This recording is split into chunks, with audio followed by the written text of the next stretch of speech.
Nous ne pouvons pas dire mission accomplie parce que la vie est continue et la libération, c'est dans tous les domaines de la vie. Hein.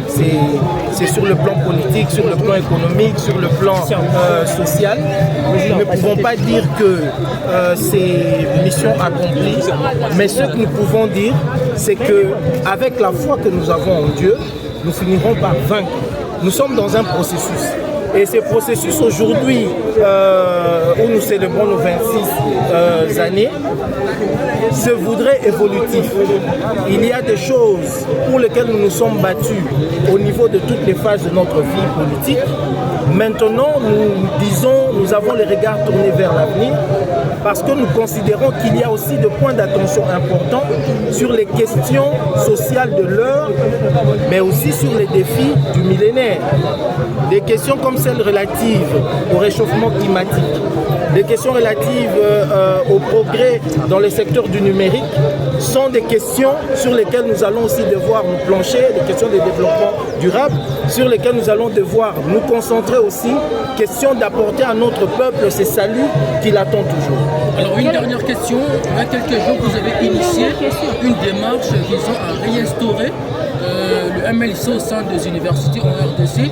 Est-ce qu'on peut dire que c'est une manière de justifier votre poste en tant que président ou justement vous avez passé à emporter un 109 dans cette ligne? C'est vrai qu'en ayant la responsabilité de la jeunesse, j'ai effectivement cette charge de m'assurer que la classe politique soit continuellement alimentée, mais cette fois-là, de manière qui tienne compte de la qualité.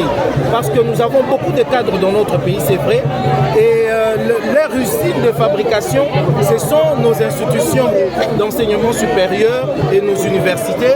Il est donc important que nous puissions ramener les débats relatifs à notre avenir au niveau des universités et qu'effectivement la crème intellectuelle du pays s'implique dans les questions liées à l'avenir de notre peuple. Et quel est votre rapport en tant que chef de la Quel message que vous pouvez adresser à l'autorité? Comment? Je n'ai pas entendu, madame. Quel est votre rapport en tant que président, en tant que chef de la jeunesse de MLC ici au République? Mais madame, moi je suis responsable de la jeunesse du mouvement de libération du Congo.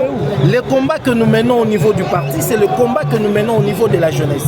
Nous avons, nous, apporté personnellement quelque chose de différent parce que nous ne voulions pas que la jeunesse soit seulement vue comme une masse opérationnelle qui peut être utilisée quand il faut faire des coups de force, mais que la jeunesse pouvait apporter quelque chose sur le plan intellectuel, sur le plan des idées.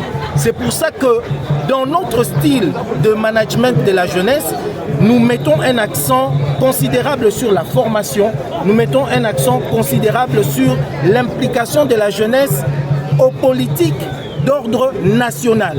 Il faut que les jeunes apportent de leur touche et c'est ainsi que nous disons regard tourné vers l'avenir. C'est parce que la jeunesse d'aujourd'hui doit apporter le plus qu'elle a par rapport aux générations d'avant. C'est bon. Nous avons rendu un hommage sincère à nos camarades et nous continuons le chemin du choix de la liberté parce qu'il faudrait que notre peuple accède au salut.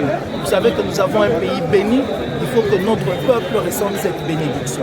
C'est ainsi que nous nous sommes aujourd'hui retrouvés ensemble devant Dieu pour lui dire merci, mais c'était aussi l'occasion de réaffirmer notre engagement et c'est comme ça que nous disons regard tourné vers l'avenir, résolument tourné vers l'avenir parce que nous considérons que nous avons la charge effectivement de bâtir cette nation avec les générations d'avant et avec les générations d'aujourd'hui pour les générations futures.